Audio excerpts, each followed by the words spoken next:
Bai, bai. Arratsaldeon guztioi eta ongi. Good afternoon, everyone, and welcome to the 13th Conference on Development Strategies. These are a commitment by the two public institutions since its beginning in 2015.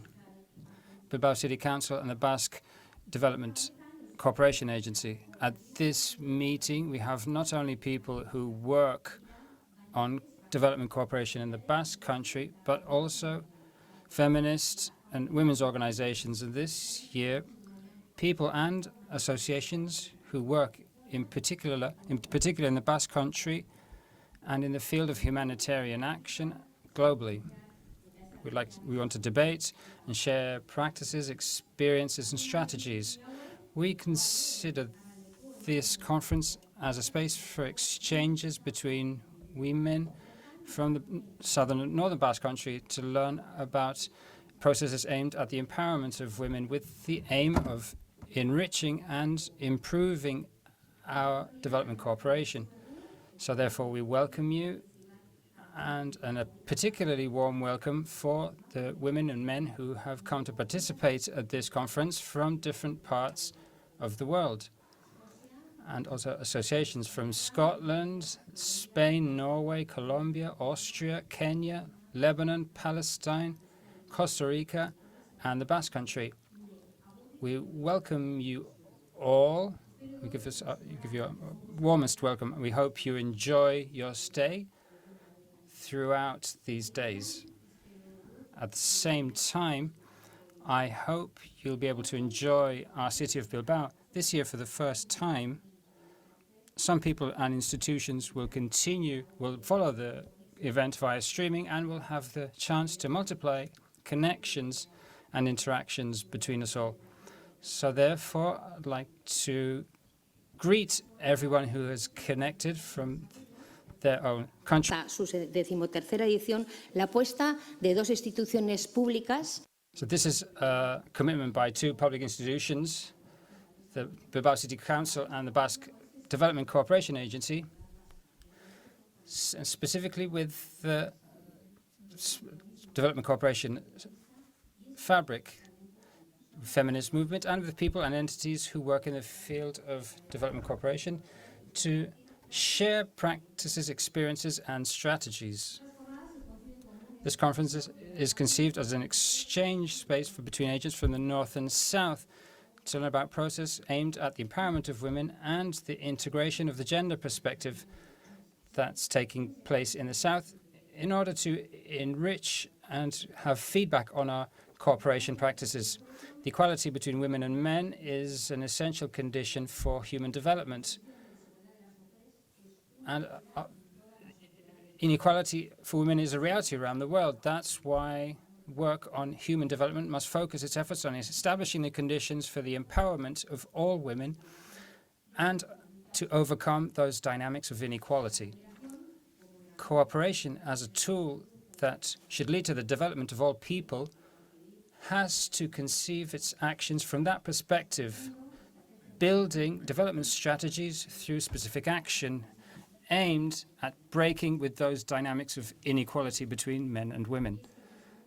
And it's precisely with that vision with which Bilbao City Council and the Basque Government in 2005 launched a space for exchanges between agents in the north and south with the aim, as I said, to share processes of empowerment, to learn mutually from the results and to apply what has been learned to develop future actions. This year, we've decided to focus, as I said, on humanitarian action.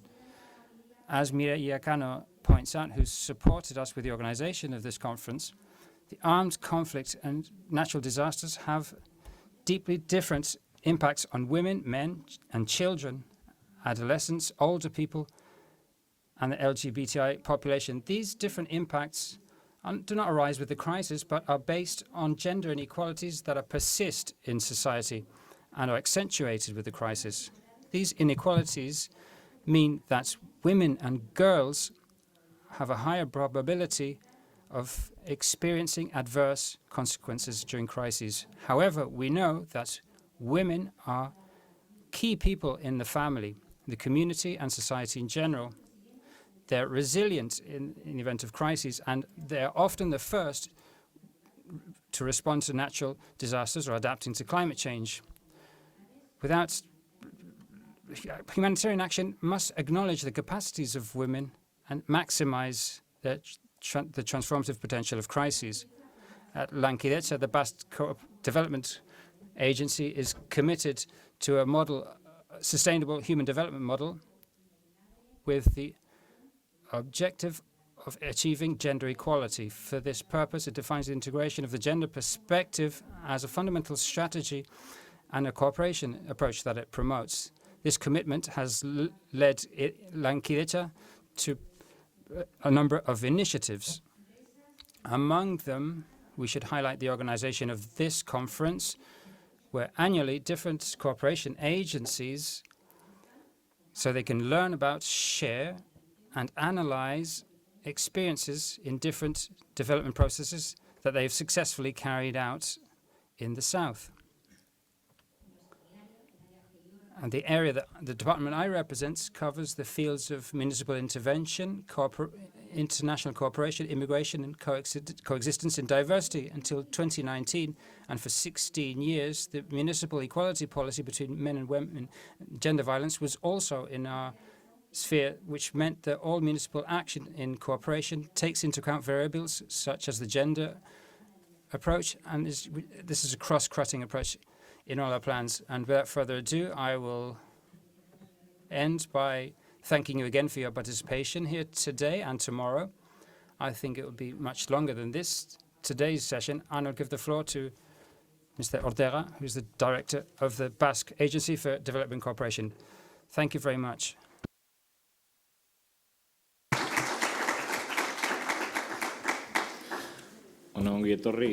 Well, welcome. I'd like to welcome you all. Good afternoon. I'd like to welcome both those who are following this here and those online. Well, as Itiar said, after 17 years, it's great to continue to collaborate, the collaboration between Bilbao City Council and Lankidetza, with increasing complicity organizing these conferences and so many initiatives that we've carried out together. This conference, as Itiar said, have their own identity. They're characterized, as we said, by leading to this dialogue between people from the north and south. We share obstacles and difficulties that are found in our everyday lives, but we also offer experiences and a number of strategies to reach a solution.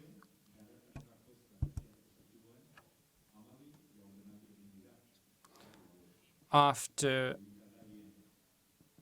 12 conferences on cooperation, we have food sovereignty, the feminist definition of war and peace, sexual diversity, and gender. In this 13th edition of the conference, we want to analyze how we include the gender perspective in humanitarian initiatives and provide the keys for humanitarian action that's more participative and local. Aware that humanitarian action is not gender neutral, it's necessary to establish protection strategies. If we want to analyze the existing inequalities and raise awareness among the population. We face the challenge of putting into practice the commitments to put the gender perspective in the humanitarian action, bearing in mind the diversity of contexts and inequalities that exist, looking at culture and differences in populations, and also personal and organizational resistance to change. As Itiar said, we have a significant participation from different parts of the world. And with all this, we hope to meet a set of goals we set when we organized this conference, and I'll remind you of them. First, to highlight the importance of quick diagnosis of needs.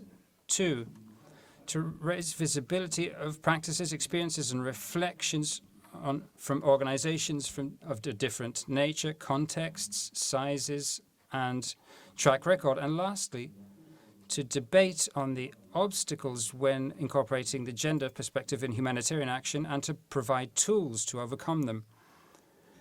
Well, as has already been said, we'd like to use this space to generate and strengthen partnerships among so many institutions and entities. We all share a common goal to build a fairer society, a fairer, more equal society. Thank you very much.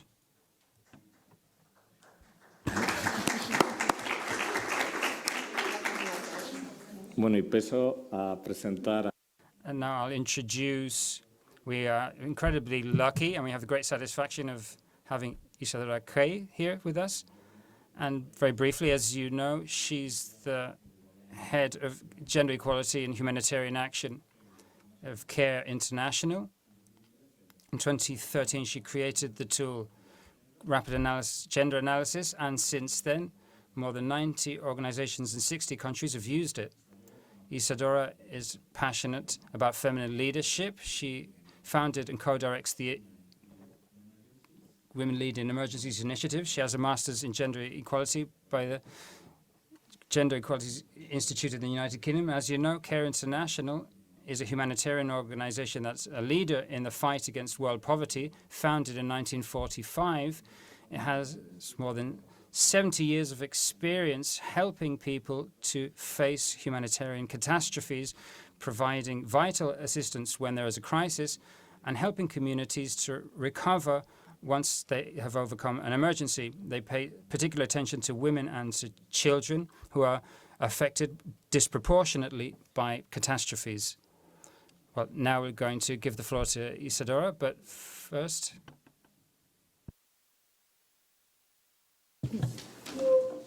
Thank you. And for those using translation, I would suggest you get your translators ready. I will be speaking in English. I'm sorry, my Spanish is not very good, and my English is far too fast. So this is me speaking slowly. In about 2 minutes, I'm going to be speaking very quickly. So please take a minute and make sure your headsets are working if you need them. Is everything okay for our translators? Perfect. For now. For now. I look for warning signs in the corner. It's all good. Thank you so much for inviting me to join you here today in the Basque Country. It's a pleasure to be in Bilbao. Good evening to everyone who is here in the room with us. Good morning, good afternoon, good night, depending on where you are calling in and watching this from, wherever in the world.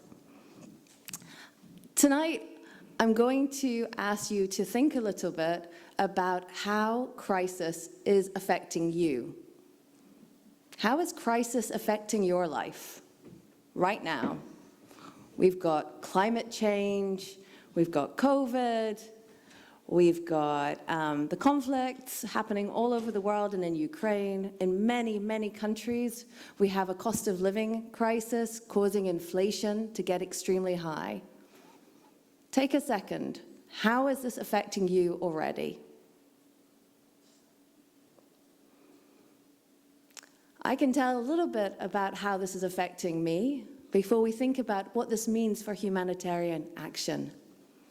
2 years ago, when I was 7 months pregnant, it was the middle of the COVID pandemic. It just started, and my mother died, and we were not able to have a funeral for her. We have wildfires in my country, in Scotland.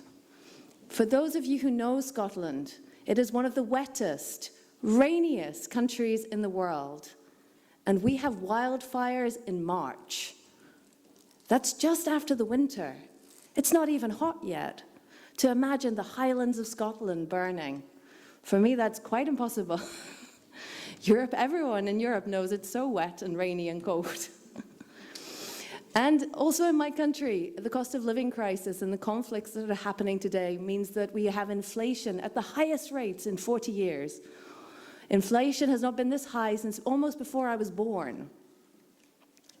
It is affecting all of us already. That's how it's affecting me.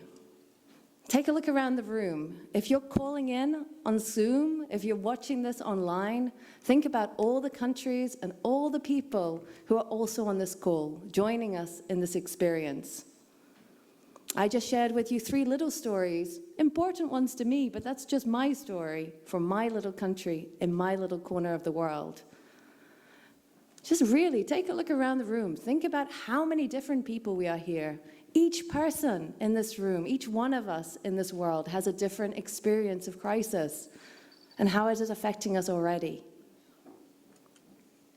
How can we bring that diversity of experience into humanitarian action?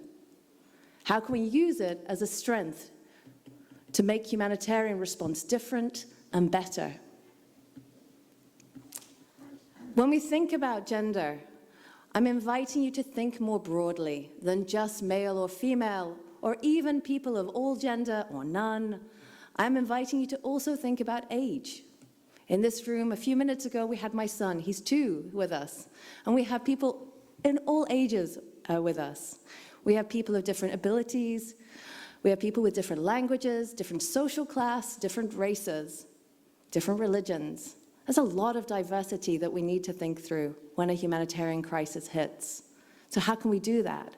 How can we turn that diversity, rather than being something that is too frightening to open, into something that we are willing to understand and to try and bring into the work that we do? It is fitting to start a conference on gender and humanitarian action right at the beginning of gender and humanitarian work. And in gender and humanitarian work, we begin our work with trying to understand that diversity. We're trying to bring in and welcome the differences into our understanding. And for it to work, for humanitarian action to truly understand all of our diversities, we really need to do that right from the very beginning. And so tonight, I'm going to share with you a way that we can look at gender, and gender more broadly, as I said, including disability, age, ethnicity, race, social class, thinking more broadly than just sex, and thinking more broadly in those ways, into the humanitarian work that we do. Tonight, it's not going to be a technical presentation. You will not leave this evening knowing exactly how to implement the approach rapid gender analysis. But what you will learn, I hope, is through some stories that I'm going to share with you, a little bit more about the heart and soul, about why it matters to take into account all of our diversities, and particularly gender, right from the very start. And so, like all good stories, I'm going to start at the very beginning. It's a very good place to start for any Sound of Music fans out there. Before I do that, I should probably tell you what is rapid gender analysis. Would that be helpful? Maybe? Okay, in a few words, I will. So rapid gender analysis is a tool that we use in humanitarian action to make sure that we can bring in that diversity and understand what people's different needs are. But beyond their needs, also what are their wants, their aspirations, their capacities? What do they seek for themselves, for their families, for their children, for their communities, and for the countries they live in? It's a way of doing that really, really, really quickly. Rapid gender analysis is not false advertising. It is not trying to sell you something that it cannot do. It is exactly what it does. In English, we say, it does exactly what it says on the tin. What you buy is what you get. It's gender analysis done really, really quickly, which is exactly what humanitarian actors need in a crisis. So, I promised you stories, and it's the evening time. You deserve some good stories. So settle in, get comfortable, and I'm going to tell you 3 stories about what is gender analysis, how it was created, what are its secrets, and how it has spread around the world. Let me check my speed. For those of you, it's okay?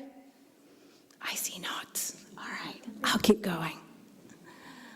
So rapid gender analysis, I guess the reason I've been invited to talk to you is because I created rapid gender analysis.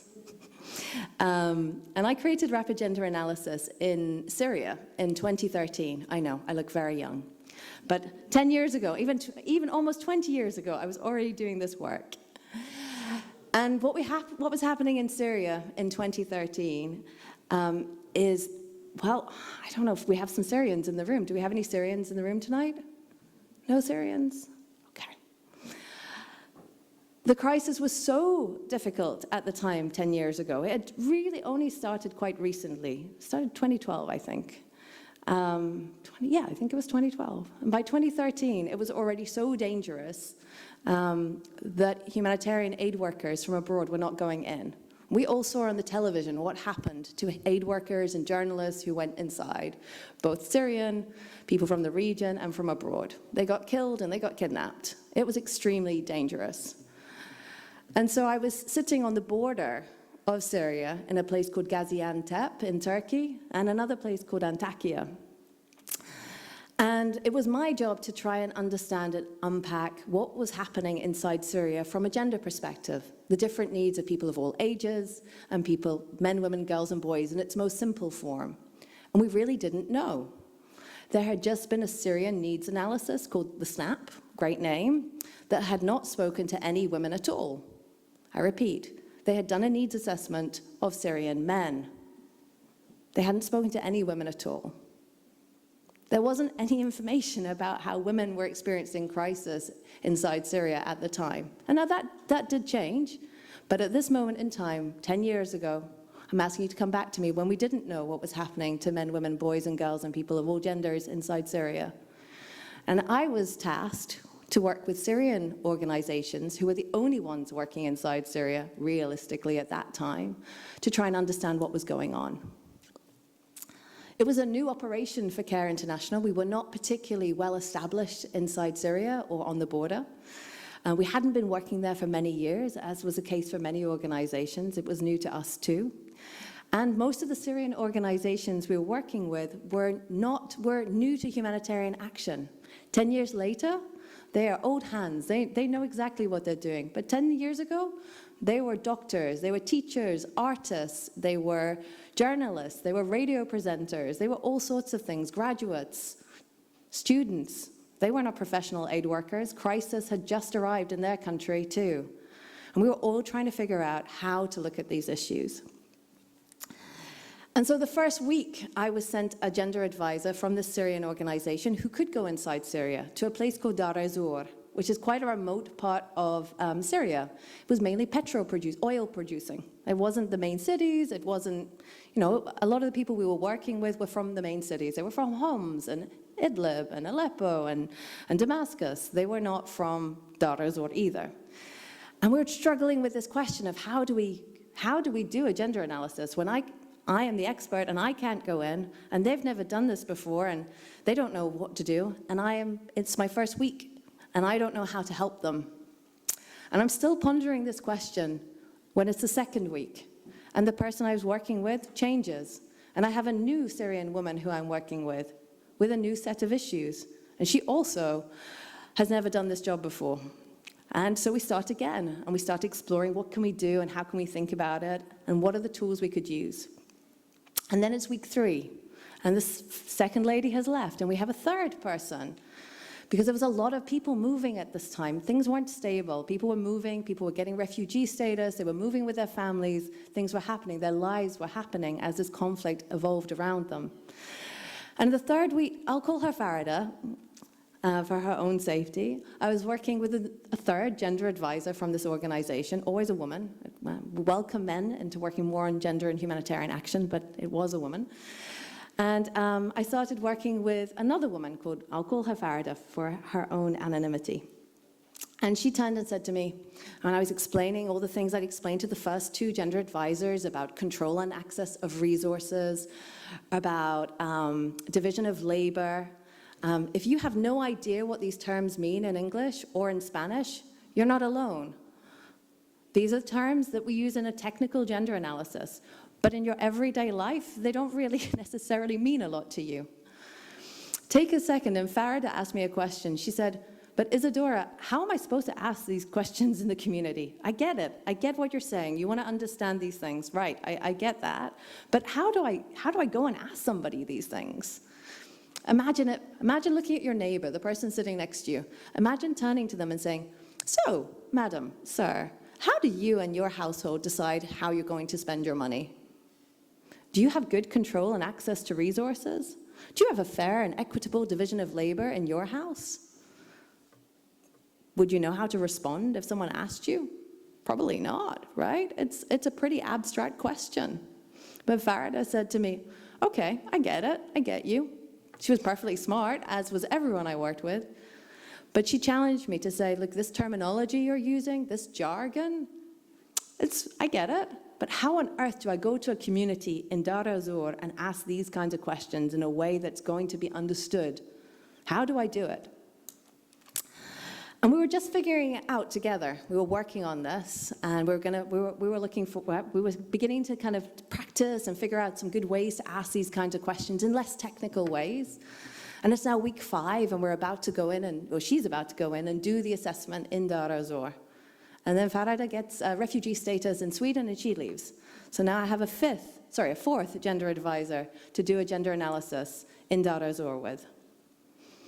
Thankfully, Farida's questions were good questions. And her insights and her pushing to find simple ways to talk about these issues, ways that resonate with normal people, really put us in a good position. I could work with the 4th gender advisor to really workshop some of the questions that they were going to ask and how they were going to do this. And so thankfully, we were able to continue and actually do what we call primary data collection. We were able to collect and work with people inside Dar ez-Zor to bring out some of these issues. And we were able to write together a rapid gender analysis report for Dar ez-Zor, the very first ever rapid gender analysis that we ever wrote. But then the borders closed, and we couldn't work in Dar ez-Zor. The borders at that time kept closing all along the Turkish border because of the fighting, different point of access, and we were being forced to move. And so even though we'd finished the Dar ez-Zor rapid gender analysis, and I promise it did come in useful later, we couldn't access Dar ez-Zor to work there. And so we were moving our operations to Aleppo and Idlib. Aleppo is as famous today as it was then. The conditions were even worse. Truly horrible. True horror was being rained down on the people of Aleppo. There was no access. All the issues we'd faced in Dar ez-Zor were going to show up again in Aleppo and Idlib, but really we had no access. And our Syrian colleagues that we were working with had almost no access. They couldn't go there, right? It was so dangerous. They just were stuck. What were we going to do? How were we going to pull this information for Aleppo and Idlib so we could start understanding the gender issues facing men, women, boys and girls, and people of all genders, people with disabilities inside Aleppo? How are we going to do that? And so what we worked on was pulling data from secondary data review, or what you might call literature review if you belong to a university. At this point, it was quite fresh in the conflict, so there was a lot of data on Syria and at the governor level for Aleppo and Idlib. It was still available, and it was still relevant. It wasn't that long ago. So what we did was we knew that we weren't going to be able to ask many questions. It was too unsafe. We also had the insight that it made sense to try and look through as much literature or data that already existed from other actors to try and find out and figure out what was already known. And so that's exactly what we did. That's exactly what I did. We trawled through the data, we looked at all the analysis, we started bringing together a secondary data review so that we could be sure that any questions we were going to ask inside Aleppo and Idlib were only the most pressing questions, because we had no time and it was deeply unsafe. We were able to carry out a very few focus group discussions, actually community group discussions with men and women, groups of men and groups of women inside Aleppo at the time. And they told us really different things, and that really struck me. Men were talking about so many different issues around lack of food, lack of employment, their fear of conflict, Big issues, shelter, where were they going to live? Where was water coming from? These are really important issues. And we asked and worked with them to rank what was the most important and what would they prioritize, given the difficulty of the situation. We then spoke to a group of women who had an entirely different list for that same question. And their top priority was about child marriage. It was about young girls being forced to get married too young. That's what was on women's minds at the time. They were worried that as a coping strategy, families would have no choice but to marry off younger girls than they would normally do to try and protect them from the ravages of war. We did not hear this once from the groups of men we spoke to. We heard it from every group of women we spoke to. They had different issues when you spoke to women and girls and when you spoke to men and boys, and that should be no surprise. What did we learn from the creation of rapid gender analysis? How did those two experiences in Dar ez-Zor, Aleppo and Idlib become rapid gender analysis? Well, it taught me a couple of things that I want to share with you. It taught me that there was a missing step in our gender analysis that we had available to humanitarian actors. That experts, many of whom who are in the room today, and I'm sure some of whom are listening online, already knew how to translate these abstract concepts, like division of labor, like control and access of resources, like participation in community and household decision-making, I'm going too fast, into practice. They knew how to do that. They could do that.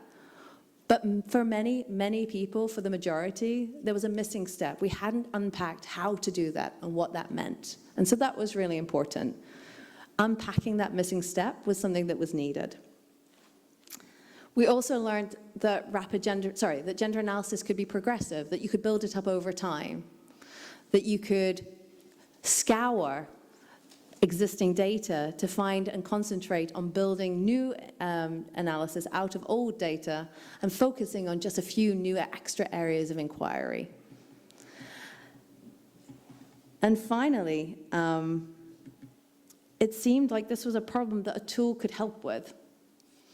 There's a lot of problems that tools won't fix, but this was one where a tool might just be the right answer. So what happened next? Well, firstly, I do want to reassure you that the experience I had in Syria was not unique. There had been a report in 2011 by Tufts University in America, in collaboration, full disclosure, with CARE, thank you, Maria, and OCHA, the United Nations coordination body, that had revealed that there was hardly any use of sex and age, two things. One, there was barely any sex and age disaggregated data being collected, but it was sort of being collected. Not well, but it was starting. But they found no humanitarian emergencies were being informed by gender analysis. So that experience that I described inside Syria, for Syria, was also reflective of a global phenomenon. There was an absence in the humanitarian space of gender analysis, of bringing in all that rich diversity that we just thought about right at the beginning, and thinking about what that could mean for humanitarian action. So I guess that is definitely the first story, the creation story. And I'd say underneath it all, what we were trying to do is we were trying to solve a real problem. I would urge you to concentrate your efforts in humanitarian action on solving real problems. There are enough problems, real ones, very big ones, that are hard to solve. Focus on things that you absolutely need to solve and work with local communities to find solutions that can work. Real problems, not the nice to haves, not the should haves, and please, please, not the wouldn't it be cool if. It doesn't usually give you something that you actually need.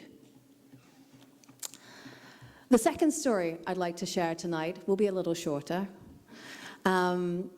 It is really the heart and soul of rapid gender analysis, the tool. And this, I could take you through the 5 steps of rapid gender analysis. I rather like them. I could explain how each step works. I could share with you insights of practical applications of all of them. It sounds great. I can see some people nodding, and that's good. We can tell you all about that. But I'm not going to do that. Instead, I want to share with you 3 secrets. The 3 secrets that make rapid gender analysis work and make it kind of great. So what is the first secret? Can anyone guess?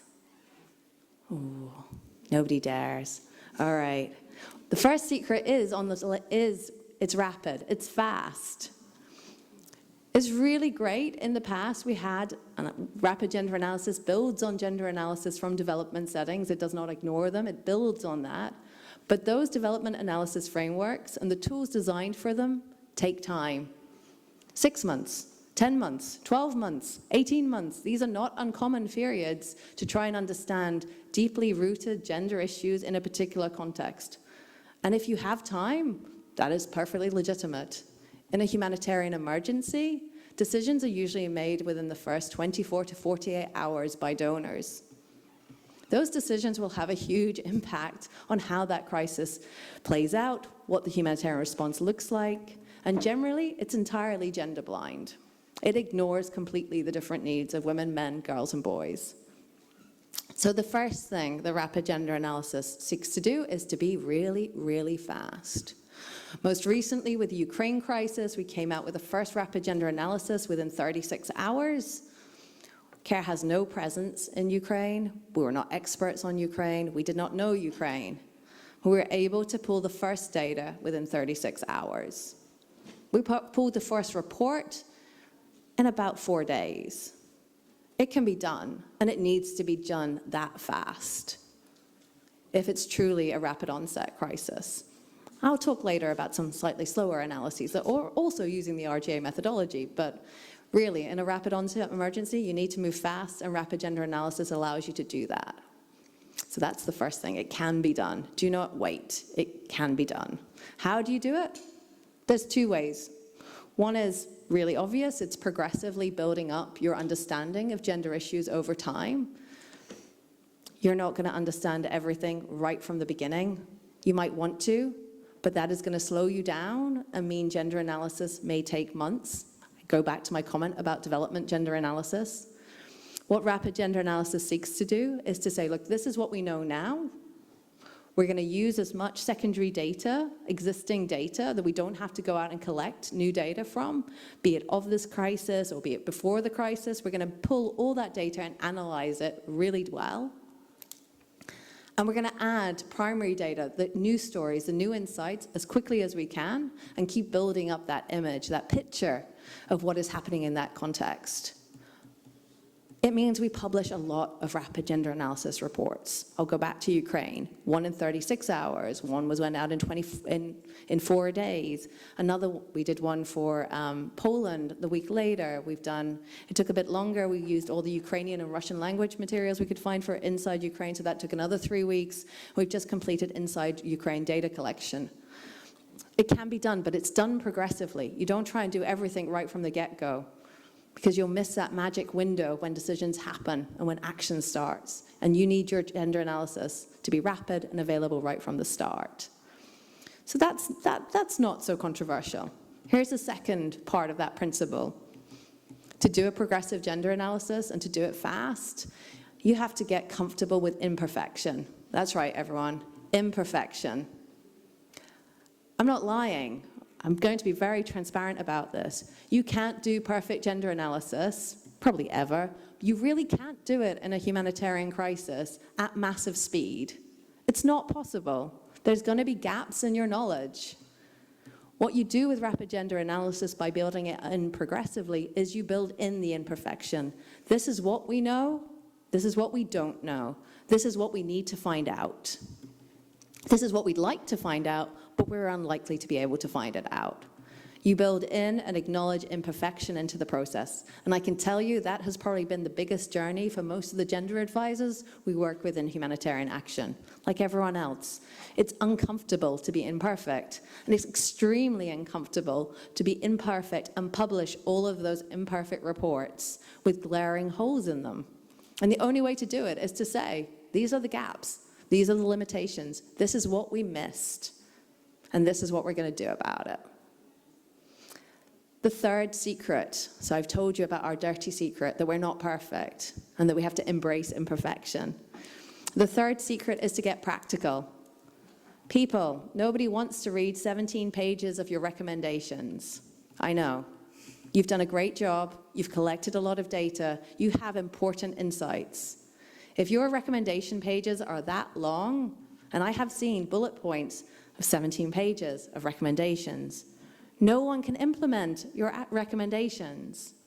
Your recommendations have to be short enough that people can remember them. They also have to be doable.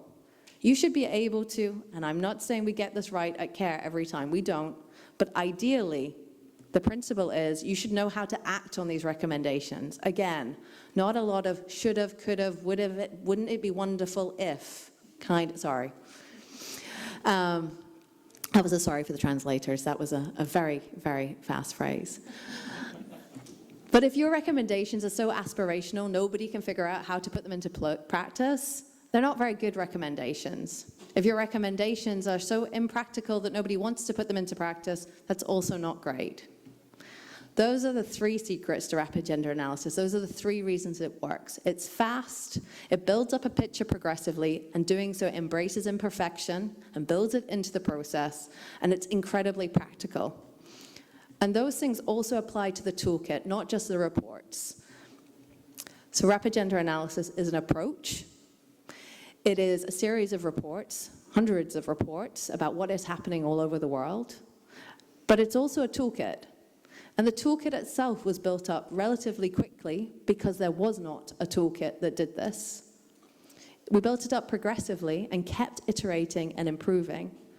We only turned it into, I'll tell you in a second how we turned it into a toolkit. But it's something that we built up progressively over time. And we're quite thoughtful about what we add to the toolkit. Because if the toolkit is too overwhelming, if it's too complete, if it's too complex, nobody can pick up your toolkit and know how to use it. And that surely is the whole point of having a good tool. So that's my second story, the secrets of rapid gender analysis. Here's my third story, and I realize that we are coming towards the end of our time. But my third story is, how do you take one tool in one place inside Syria and turn it into a global phenomena? Right now, we are doing rapid gender analysis in Ukraine. We are doing it in Nigeria. We're doing it in Sri Lanka, Afghanistan, Syria. I think there's one happening in Sudan right now. There's a lot of rapid gender analyses happening right now. Oh, there's one happening in Libya too. They're happening right now all over the world because of the amount of crises that were happening. We've done more than 100 rapid gender analysis at CARE alone. And it's a tool that has been used by so many different actors. My favorite would probably be Nespresso using it in South Kivu. I think that's kind of wonderful. We've seen governments use this tool. Many UN agencies, from UNICEF to the World Food Program, OCHA, UN Women, WHO, World Bank, lots of UN agencies use this tool, and many, in fact, probably the majority of NGOs use this tool too. That's a lot of different people using the toolkit. And it's always exciting when governments, like the government of Malawi, use it, and the government in the Philippines use it. That's pretty incredible for this tiny tool that started by an NGO in Syria has had that kind of growth. Again, it's why I've been asked to come and talk to you today. So how do we do it? How do we go from having a tool and having an experience to growing into this global phenomena? And what does that tell us that might be useful for other tools and other great things that are actually useful and that solve real problems? Again, only real problems, please. So there's 3 things that I want to say on this one. We created rapid gender analysis as the users of rapid gender analysis. We designed it with the end user. The final person who had to pick up the toolkit was the person we designed that toolkit for. We designed it for Farida. We designed it for ourselves. We wanted to make sure it was a toolkit we could use when we were doing the design for the toolkit. So for many years, rapid gender analysis passed as a Dropbox file from one actor. I used it in Syria, and then my colleague in the Philippines used it in the Philippines. Thank you, Belle. And then another colleague, Fatuma, used it in Cameroon. And then I used it in South Sudan. And then another colleague used it inside Jordan, and so on and so on. And we were passing folders, Dropbox folders, back and forward. And each time someone used it, they'd make a change to the tool and send it around. But it was very, very context specific, right, as you'd expect. In 2016, we were like, we've used this quite a lot of times. We really need to go from having this context tool to having a generic one we can adapt for each context. It's a slightly different proposition. And we nominated an end user advocate. And that person's entire job was to imagine being the final person picking up the toolkit and give us advice about how to make the toolkit easier for them to use, clearer, more concise, simpler, what to cut, what didn't they really want. We embraced having an end user in mind from the very beginning, and I think that's one of the secrets to the simplicity of the rapid gender analysis approach and toolkit. Think about the final person who's going to use it.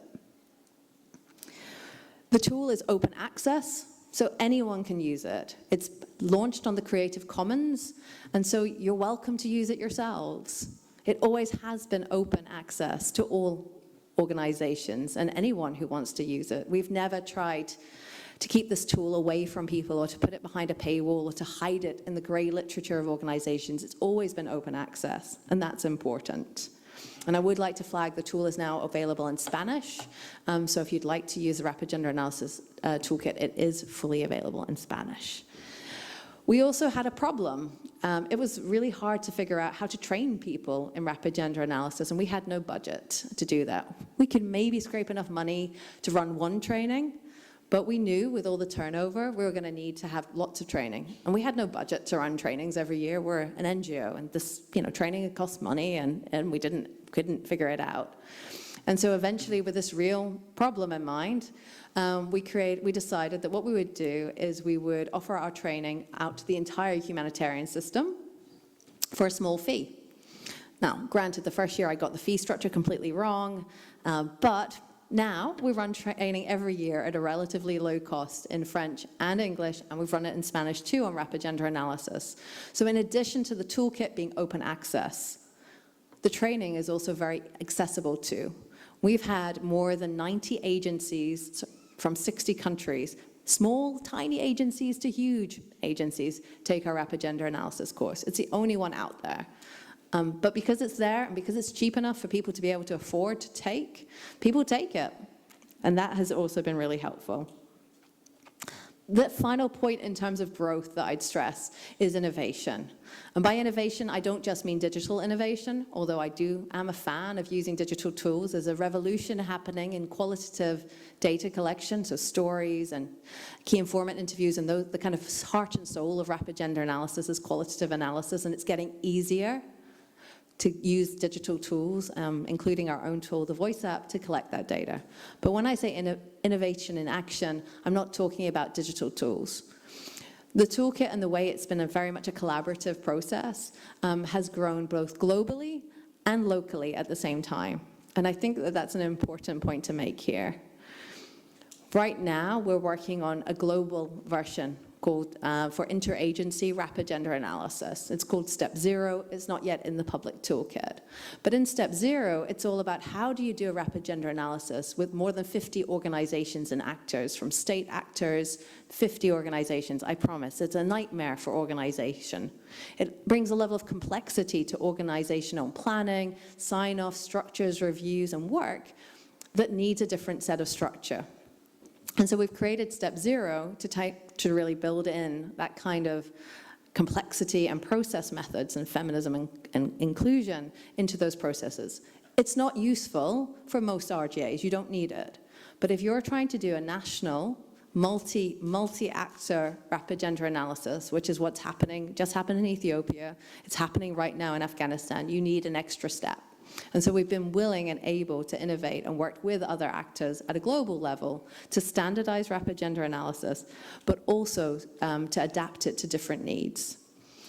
At the same time, we're also working more and more at the local level, working to do rapid gender analysis with local organizations, and that's exactly what's happening. So while we have these global processes happening with UN agencies and governments, we're also more and more seeing rapid gender analysis being conducted by and for local organizations too, and that really matters. In 2018, rapid gender analysis was adopted in our interagency standing committee gender handbook as a recommended approach to do gender analysis. It is certainly no longer a care tool. It is very much a global tool that is available to everyone. And I hope you will feel comfortable using it yourselves in any of the languages in which it's available. I'm going to conclude now with a few final thoughts. So those were our 3 stories, and these are 3 final thoughts. And particularly, we're asked how can the Basque Development Corporation and how can other actors really take action on gender and humanitarian action? What can you do concretely? So here's the first thing I would suggest. Use rapid gender analysis reports. Use them. You don't have to write them. Obviously, when there's a gap, when there isn't one for that context, consider using it as a methodology to create them. It's very simple and can be done quickly. But for many crises, for most of the big global crises, there are rapid gender analysis reports available. Read them. They will tell you about the gender, age, diversity, disability, socioeconomic issues that are facing those contexts. They're not perfect, but they are a great resource, and they are available for most crises. I'd like you to join us in using rapid gender analysis. You can join in the trainings that we do. They happen every year. As I said, they happen in multiple languages. And you can help us to think about how to innovate and improve the rapid gender analysis toolkit so it's a better tool for all of us. And that is a process that we have to work on as a collaboration and all together, both global and local. I guess there's a final story that's percolating in the room, which is, okay, rapid gender analysis is kind of great. That's lovely. I'm glad that we have gender analysis now available for humanitarian action. So what? What difference does it make? How is this put into action? Tell me more. I'm afraid that is going to be a story for another day. But it's a great story too. The most exciting work that we're doing at the moment in CARE is called Women Lead in Emergencies. And it's very much about taking rapid gender analysis, specifically on power and participation and protection, and thinking about what does it mean for local communities? How do we make sure the money and decision-making power is in the hands of women's groups directly affected by crisis? And making sure that the decisions they make are the decisions that they want to make. Where there is no agenda, it doesn't have to be a water program or a shelter program or a health program. We don't tell them in advance what they have to do. They get to decide. But having rapid gender analysis on power in their pocket can really help them to understand and think through some of the barriers and some of the opportunities for change. And really, humanitarian action is about finding solutions to the challenges people face, but also putting in the seeds for opportunities for the future. Thank you so much for your time today. I welcome any questions.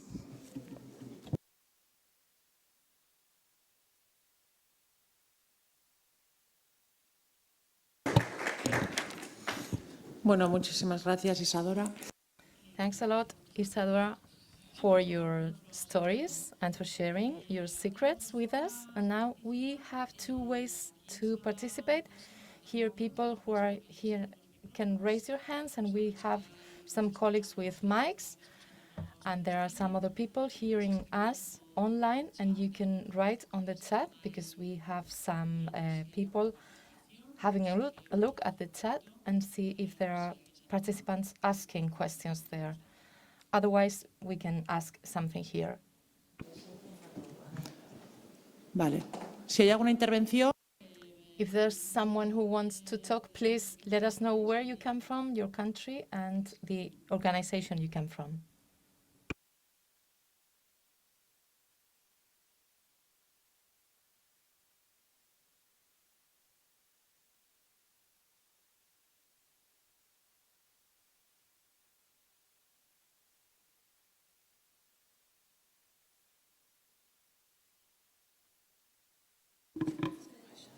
Creo que me toca.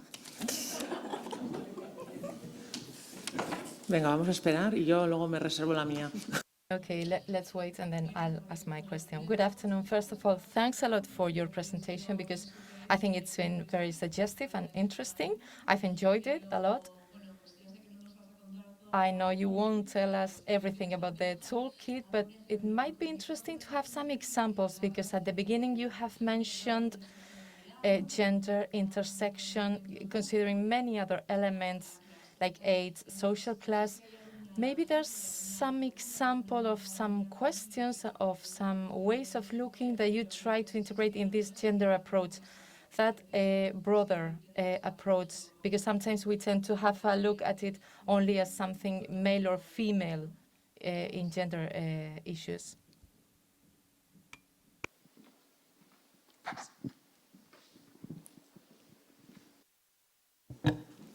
Thank you. Great question. Thank you for asking it. So what are some examples of the ways that we've looked at how do we ask these questions and what does that look like, particularly from an intersectional perspective? Every gender analysis tries to bring in some elements of intersectionality. Again, they're imperfect, so they're never going to bring in every element of intersectionality. They're going to miss things. That is true. But let me give you some examples from Iraq of where we try to bring in social class, well, actually more religion or ethnic group and age, really concretely. So in this example, which takes place in a camp called Berseve, what we had to do is the camp was quite divided by ethnic group. And what we were able to do is we were able to try and understand within the context of the camp, who could move where and under what conditions. So if you were a woman, where could you go by yourself? Where could you not go by yourself? And what we did there on the mobility analysis, looking at it divided by age and by ethnicity, we were able to really understand and unpack where to target interventions. For certain people within this camp in Berseve, they had quite a lot of freedom of movement. I will say in this case, boys and men had quite a lot of freedom of movement. They could go where they like. When you looked into the granularity of women and girls, it was very different depending on ethnicity. Certain groups were able to move some places in pairs. In some places, they couldn't go at all, like necessarily going out of the camp or going to the market might not have been possible. And there were significant differences between ethnic groups, with some that were much more open to moving and going places, and some that were not. And that has a huge impact on how you design a humanitarian response. Do you need to go door to door to provide services? How are you going to access women, especially if they are not able to leave and move and they don't have that freedom? It challenged our assumptions about where should we put our services and how we should respond. So that's one example that I can give, if that's of any help.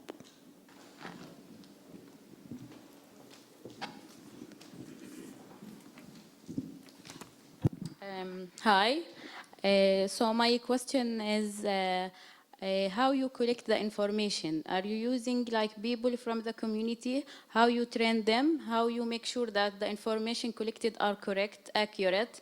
Because you are interfere within like 20 hours within the when the disaster, 36 hours. So how you train people to collect this information?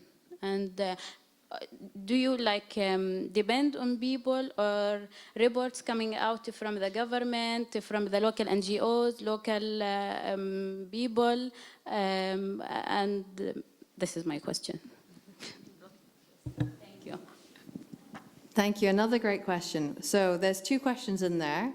What kind of information sources are we using for secondary data review? So when it's not us, whose data are we looking at?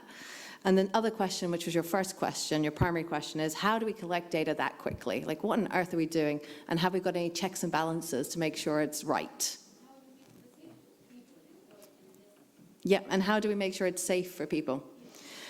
Okay, so the timeframes we're talking about of 24, 48 hours, I repeat, we wouldn't be doing much primary data collection in that phase. It's literally impossible unless you're already on the ground and it depends. I mean, again, it does depend. If you're already there and you are able to access communities, or if the crisis is taking place in the same location you're in, you might be able to ask some questions. You might be experiencing the crisis yourselves, right? So, but generally, within those very short timeframes, we're not trying to collect primary data. We're using secondary. And which resources are we using, and how do we validate those findings?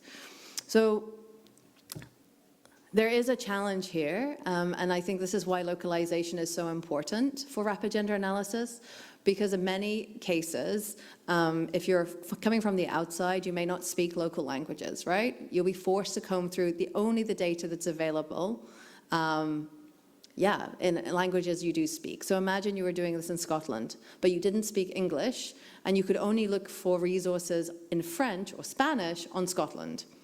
There may be quite a lot of resources available and translated in, that are available in Spanish or French. But you're going to be missing a lot of the story and the resources because you weren't able to read the English ones in the case of Scotland, right? And that is the reality of what's happening. We need to localize who is conducting rapid gender analysis more and more so we can really use and make full use of all the secondary data available. Because right now, a lot of it, although this is, as I said, changing with localization, in the past, a lot of it was dependent on major languages like English, and that only gives a partial view of the story. What we're seeing with localization is people are doing rapid gender analysis at project level and at national level sometimes in their own communities, in their own languages, so they are able to speak them, and that overcomes that issue. But yeah, it is a challenge and it is an issue. The third point is about how do you validate the findings? How do you check it's right? In 48 hours, you might not be able to, right? You might, if a crisis happened in a country where you're already present, you're already working, and you have good feminist networks, you absolutely can check the report, noting that there will be many different interpretations and many different disagreements, right? Feminists don't always agree. Women's rights actors don't always have the same opinion of a situation, and that's important too. And then it's a judgment call. Do we want to publish and know that we might not be right? But if we don't publish, then nobody has that information, and that's not ideal either. So those are really difficult questions. What I would say is in situations when we have a tiny bit more time, so 2 weeks, it's probably hard, but unless you're in certain circumstances, but when you're going towards a month or 6 weeks, it's usually much more possible to organize validation works, so validations of the findings. And in the example of Women Lead in Emergencies, validations by the community are built in. So it's actually part of the process as well. So both for RGA and for RGA Power, we do look at validation by the community and by women's rights actors. But again, the degree to which it's feasible and possible depends on the context, depends on your access, and depends on what your aims are. So it's certainly not perfect.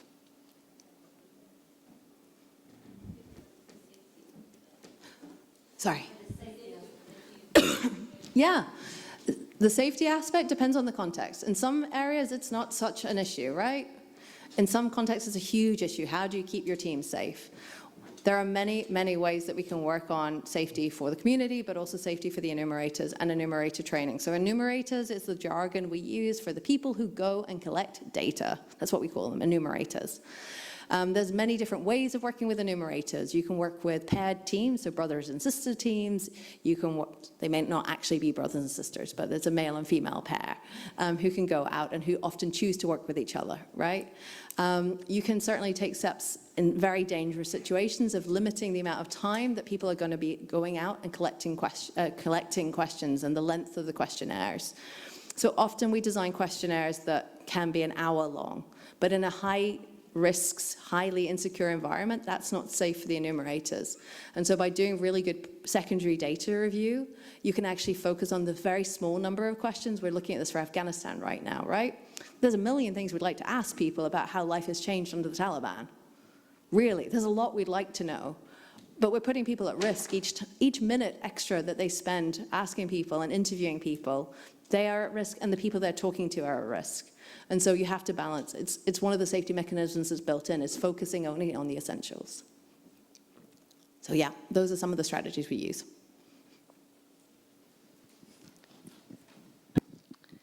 Hola, mi nombre es Leiro Tae. Hi, I'm from Medicus Mundi in Vizcaya. I have a question. We are here speaking about emergencies, whether in conflict, in armed conflict, or a catastrophe. I'd like to know what is the approach, or how can we apply it to conflicts that are long enduring, like in Colombia, the Central Congo Democratic Republic, or the issue of Palestine. Beyond the urgency, how can we use this tool? Thank you. Another good question. And just for clarification, we have used rapid gender analysis in all three contexts, in Colombia, in Congo, and in OPT.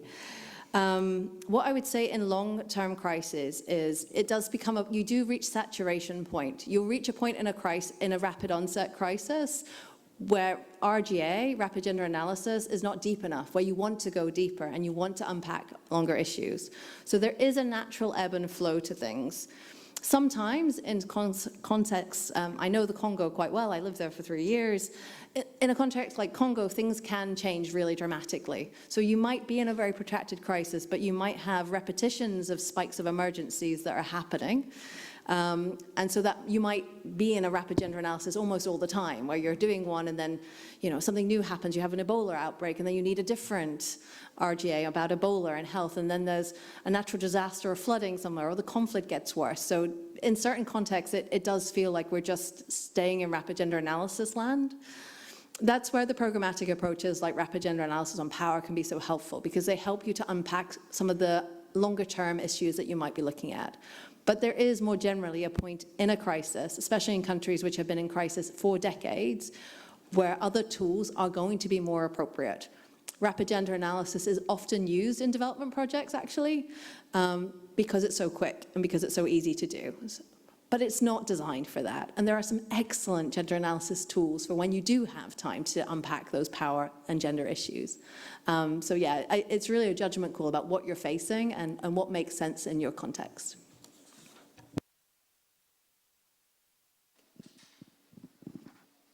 Hola, tenemos una pregunta de quienes... Hi, we have a question from someone who's watching us online. Goletti Lopez de Ocari from the Red Cross is thanking you for your presentation, and she was asking where can she find the toolkit and where you have the information about the training. Thank you. We don't have a brilliant website tag I can point you to, but it's really easy to find. If you Google Rapid Gender Analysis Care, you should come onto the Insights page. It should be something like insights.care. And I know Jimena is going to share that link with you tomorrow when the PowerPoint slides are there. But I have confidence that if you Google it, you can find the Insights Rapid Gender Analysis page. It's not the most beautiful of pages, but you'll find the French tools, the English tools, and the Spanish tools there as well. And on the training that will be on our agenda, it will also be published there. We're going to be launching that in June for this coming September in English and in November for French.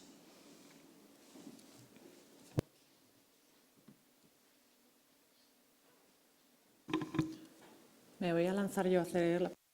Okay, I will now ask my question. I have a more practical question about the toolkit and another one more philosophical question. I was thinking, well, tomorrow we will have more information about the tool, and there we will be able to deepen in the tool the 5 steps Isidora just mentioned, and we will have Ximena talking to us about it. Sometimes diagnoses tend to look at vulnerabilities or difficulties or discriminations in contexts which are very difficult, like humanitarian crisis or conflict. I was wondering whether you look also at the strengths, the abilities that populations and people have, because sometimes we don't include that in our work strategies, in our analysis, and we should not only look at the hard part of this, and we should focus on those strengths that people and organizations have. And I am also thinking, well, you have mentioned the final user, the person who helps you think about the final user for the tool. Who is the final user for this tool? Because I think this can be very diverse. So how do you balance this idea? We have to look at the diversity as a strength, but that final user might be very different. It can be a man, a woman, an elderly person, a young person. So accountability is another concept that I was thinking of. We are talking about the analysis as a previous step, but then we use this or we implement this. Can we maybe go back to the population for accountability?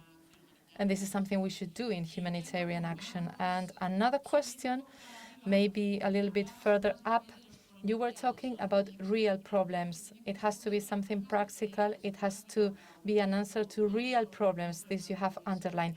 And I'm asking, what are the real problems? How can we tell them? When you were in Syria, you mentioned the answers of men and women were completely different. At some point, you have mentioned about the ambitions, the dreams, the aspirations.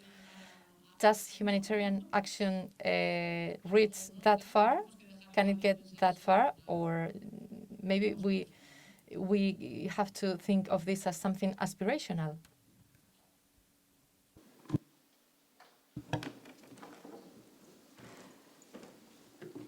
Thank you. I'm just trying to think through which way to answer those questions. They're great.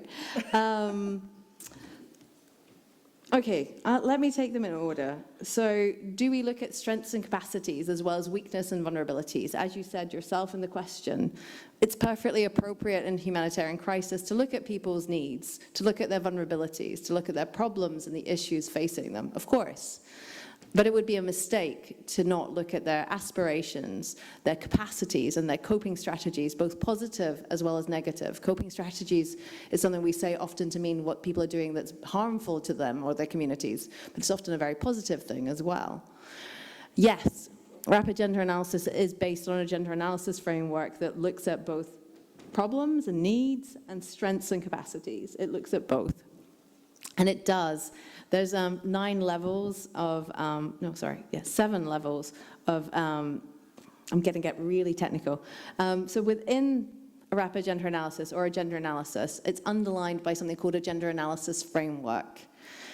Now, unless you're a student or doing a lot of gender analysis, you probably don't need to worry too much about that. But it's the underlying issues you're trying to unpack that are there. And that's where you unpack those issues.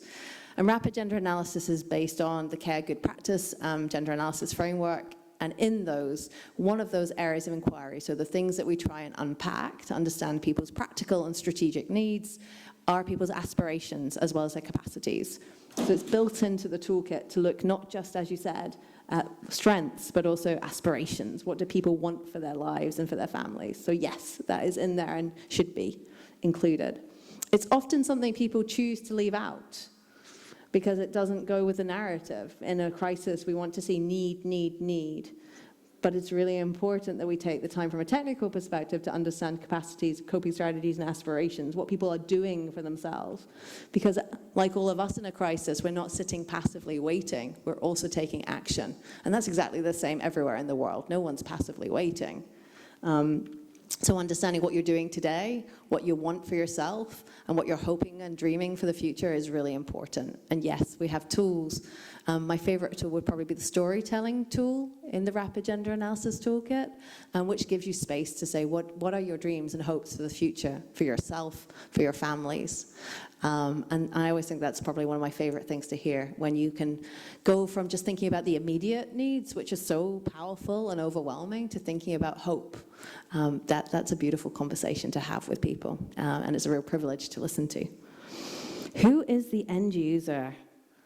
Again, like so many things, I wish I'd taken photographs of myself, perhaps, suitably anonymized when we did that first rapid gender analysis in Syria. It would have, it was an important moment, but I didn't know it at the time, so I didn't take any pictures. I should have probably done the same with our first ever end users advocate. So shout out to Courtney, who was our intern in 2016, who worked for free to work as our end user advocate. The entire budget for Rapid Gender Analysis Toolkit turned into about $30,000. So we did not have a huge budget, and we are grateful to have had lots of interns and lots of gender advisors giving their time for free. So that was the original end user. It was Courtney, and she basically, her entire job was to look at that toolkit and say, is this clear to me? Do I understand it? But is Courtney an American graduate student representative of everybody in the world? No, she's not. And it would be really good to have different end users and think about it from that perspective. We haven't thought about it, and we probably should. So, great point. what are real problems? When I said that, I really meant it more from the humanitarian actor's perspective, as opposed to the community's perspective. I meant more, we have a tendency to want to do things that seem cool or interesting, or that could be good. Wouldn't it be nice to have this? As opposed to, no, really, there's an actual issue that you need to solve, and it has to have a solution, and it has to be something people need, and it has to be useful for them in their work, or else they won't really do it. So I really was thinking more about it from an actor point of view, rather than trying to solve problems that aren't actually problems for people. But I do love the idea of thinking more about people's strategic interests. I think that could be really helpful.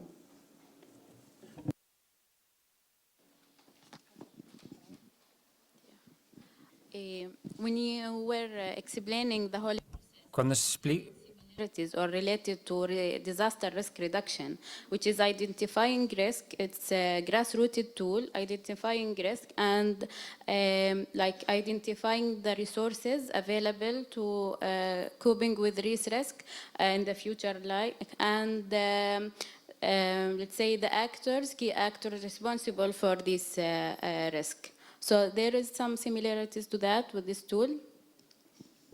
Yeah, there is. So there's been some really great work on disaster risk reduction and gender in the past. So there are really good resources on that, specifically around climate change as well. In humanitarian emergencies, the link from that work on DRR, disaster risk reduction, had usually been through emergency preparedness planning. So that's what humanitarians call, like, how do we get ready for a crisis? And some of the key things we can do there is making sure that we've identified and mapped women's rights organizations who are acting and local organizations who are acting, to be able to work with them when a crisis happens, if that's something they choose to work on. So there are links, absolutely. There were, in previous versions of it's still in the toolkit, a whole piece of work that can be done in advance to really unpack what are some of the gender issues, the long-term gender issues, that all actors really should be aware of. And those are called the gender in briefs. We can and do sometimes just publish a gender in brief that already exists and circulate it when a crisis happens. That's absolutely something we can do. And that's really a preparedness activity where we've kind of understood and unpacked things. So yes, you don't have to wait for a crisis to happen to start taking action, either on disaster risk reduction, but also mapping some of the gender analysis issues facing a particular context. And there is one for OPT, for sure. Hi.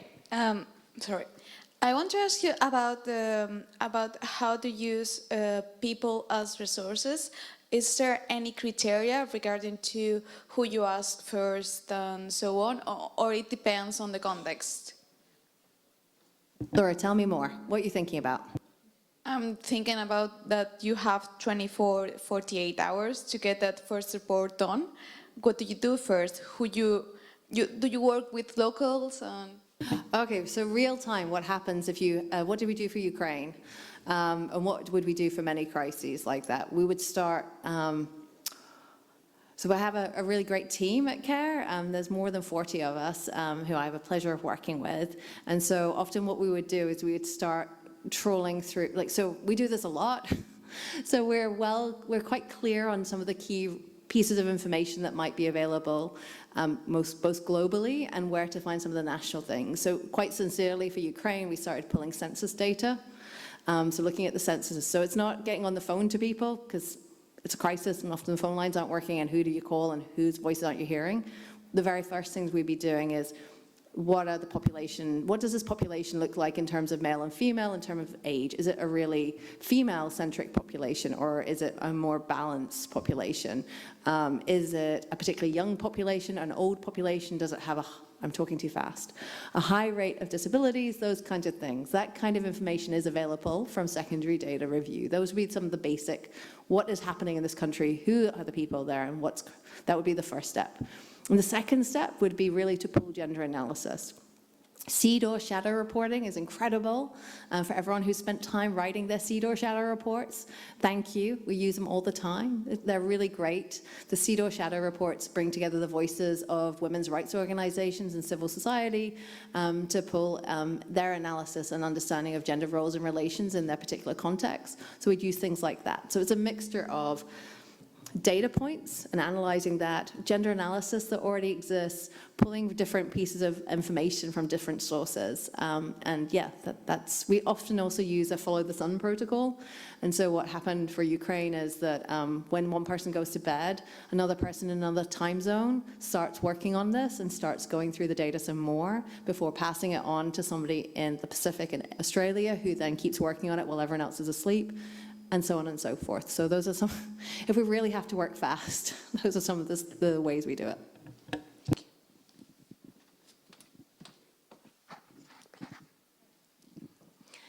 Sí, muchas gracias por la presentación. Thank you very much for the presentation. Your presentation is very good, and there are several topics that are there on the table. My question is, in this diagnosis, do you include questions that can be used for the assessment? Maybe we can have an imperfect diagnosis. Are projects later designed based on this diagnosis, or are they left in a drawer? And do you have elements to assess how much that diagnosis has been used to design the project, and then how well has the project responded to that prior diagnosis? Thank you. Thank you. So how do we make sure that when you take all the trouble to do a rapid gender analysis, it's actually used? It's a great question. And so the thing we're working on right now is called Rapid Gender Analysis Step 6. Again, it's not on the public toolkit. I'm sorry, our colleague in the Red Cross won't find it. But Step 6 is all about tracking impact. It's all about how do you go through the recommendations and findings and actually decide what happened as a result of that rapid gender analysis. What did you do differently? What were the results of that? What happened? So that's what we're piloting right now in Somalia. I think we're doing it in Colombia. And I think we have just done it in Zimbabwe and Malawi. So we've been piloting Step 6. We're about to do it in Afghanistan. So Rapid Gender Analysis Step 6 allows you to track the results and consequences of that particular rapid gender analysis. There's another piece of work that Jimena will talk about tomorrow called the Gender Marker, which exists by donors globally. Many of you will be familiar with gender and age markers. At CARE, we have an internal gender marker. We were one of the first organizations to bring in a gender marker, and every single project at CARE is graded against our gender marker, and it grades how gender transformative you are. So whether you're a development project or a humanitarian project, you get graded on a continuum of how gender transformative you are. And I wrote the criteria for it, and it's really hard to score gender transformative on the criteria, right? So humanitarian action is trying to be at least gender sensitive and aiming towards gender responsive as it goes on its journey. Some projects, like Women Lead, will be more gender transformative. But those are some of the different tools we use to make sure that when you've taken all the time to do a rapid gender analysis, you are held to account. Erdene, your question earlier about accountability, I didn't fully answer. And that's where I think that there's a missing piece of work that needs to be done on women and accountability. So many of the accountability mechanisms are at community level and aren't specifically targeted towards women. And I think while you could argue that everyone has access to these accountability mechanisms, I think there's a piece of work to be done to unpack and explore whether that's actually the case, and whether because of access issues or systemic barriers to women's participation, women don't choose not to participate in those methods, and whether we need other methods to make sure women are fully participating and engaged in accountability mechanisms that do exist. I remember really clearly talking to a woman in northern Uganda. She was a South Sudanese refugee, and she said it was heartbreaking. She was a grandmother. Her daughter had died, and she said, my grandson is malnourished. I paid someone to write a letter in English for me to say what was happening to my grandson. I've sold my shoes. I have nothing left to give. I cannot feed my grandson, and nobody is listening. And I keep telling people and trying to tell people, and nothing happens. And my fear is that's probably the case for too many people, particularly women and those who are particularly marginalized, that their complaints, even when they make them, are not being listened to and heard. So I think that's an area of more work and more exploration. But we don't have a solution for it that I know of yet. Perhaps people in the conference tomorrow will have fantastic solutions that we can help scale.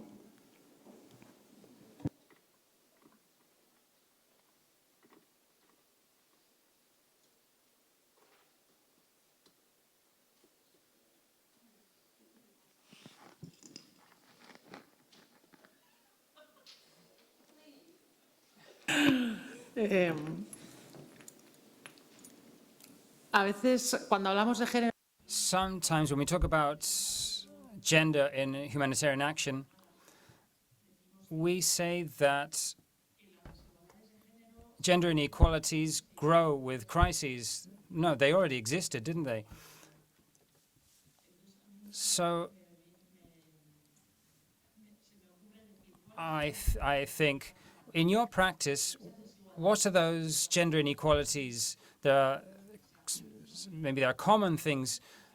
So in broad brushstrokes, what are those gender inequalities? What are the new ones created by these conflicts? Now, thinking more about emergencies or humanitarian crises, that would be one of my questions. And then another thing that's usually mentioned is that they open up a gap or a window of opportunity, humanitarian crises or emergencies, because things change so much. There's also a sexual distribution of tasks. I think in Ukraine, we're seeing what men and women can do. So in your experience, what have you seen? What are those windows of opportunity? Because those gender roles change. Men take on tasks that are not traditionally male, and women also start to carry out tasks that are not traditionally female. Okay, so I think this will be our last question in case does anyone have a burning question in the audience or online? Yes, okay, we'll come to you in a second. All right, our almost last question. What is common? What do we see across them? We've just used, I was talking about digital tools, and they are really useful when you are using them. And what we've just done is we've just used a platform called Relative Insights. It was actually a tool created to catch pedophiles writing to children. Yes, you heard me right. Basically, it analyzes written data, and it pulls on slight nuances. So children writing to other children don't write the same way that adults writing to children inappropriately write. Adults don't make the same mistakes that children would. And so Relative Insights was created as a project to protect children, a child protection project. And what we've just done is we've worked with Relative Insights to put through all the rapid gender analysis reports we've ever done and to see the common themes, because it's able to analyze qualitative data, so text, and pull out themes across them. And so the number one theme you should be under no surprise about was around gender-based violence. Gender-based violence happens already before crisis, and it certainly continues after crisis happens. It changes. It's worth trying to understand what is happening. To be clear, rapid gender analysis is not a tool to be used. It's not ethically designed to be used to collect fresh information around gender-based violence. So we're not going and asking survivors what has happened to them to tell us about their experiences. That's not what it's for. But it definitely unpacks some of the underlying gender issues in a particular context around gender-based violence. I've never read a rapid gender analysis report, and I read many of them, that doesn't talk about gender-based violence. So that's always there. Participation, or women's lack of participation, is also another global theme that comes out. So all around the world, and there is no data on this, so we can't prove with numbers that women aren't participating. Nobody has that data. It doesn't exist. In humanitarian decision-making, no one has it. There's data on women's participation in women, peace and security and peace building, but there isn't on humanitarian decision-making for it. That the data isn't there. But what I can tell you from analyzing across rapid gender analyses is that women's lack of access and participation in decision-making in meaningful ways is a common theme. And I think in both of those areas, there's potential to have more gender transformative responses designed by women and local women's organizations in ways that they think are going to be helpful in their context.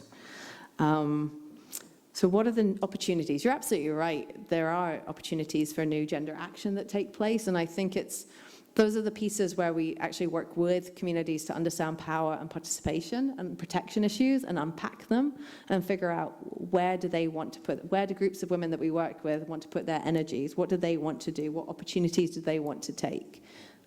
Which is probably the most exciting piece of work we do. The final question. Lot of pressure. Muchas gracias por Thanks a lot for your presentation. It's been really cool. and I cannot wait until tomorrow to keep on asking about the tool you mentioned, Percibe, in your presentation. The problem they are facing in Kurdistan with the Yazidis. And my question is about the possible obstacles you may find with a local community which is very much male-dominated when the findings of the assessment are not as aligned as they might be when, for instance, these communities launching messages of repopulation with the minority. How do you cut that? How do you address that? What's your sensitivity towards certain aspects? Oh, wow. Saving a really hard one for the end. All right. Gender equality is challenging work. It is not something that every local community wants to work on. In fact, often, and that includes humanitarian actors, they don't want to work on gender equality. They say, why change things? Things work fine as they are. Who are these foreigners, often ignoring local feminists and feminist actors themselves, with their foreign agenda trying to change things? We're quite happy how we are. Why are you meddling? Gender inequality work is going to work on gender equality, including rapid gender analysis. If it's making everyone happy, it's probably not doing its job, right? You are trying to challenge and change gender norms to make them more equitable, more fair for everyone. And we live in a deeply gender unequal world. So what do we do about that? And again, I welcome thoughts tomorrow on this because there's going to be tons of experience on how to take this forward. But I would look for the opportunities, the openings, the softenings that exist also during crisis. Find ways of working with communities that resonate with that community. It's been very surprising to me and to the colleagues I work with, for example, in Niger, in the Sahel, just how supportive men can be. Even in patriarchal societies where women don't participate in decision-making historically, men have been very supportive when they see the actions, the consequences, the results of the actions women have taken linked to the rapid gender analysis and the action plans they put in place. We've seen men come out and local leaders and say, no, it's great what these women are doing. We really like the water. We really like the school that they brought. We agree with what they've done here. We'll need different strategies to think about when they start challenging and changing gender roles and relations at home. Experience shows that these are processes that happen both in the home and at the community level, and they do take time. So I think also giving communities some time to get used to the changes that they want to see and that they can embrace, while being aware that a feminist agenda is not going to make everyone happy, but you have to do it in a way that is safe and not putting people at greater risk, is vitally important. Can be done, but I think it's a long-term piece of work that can start during crisis, for sure.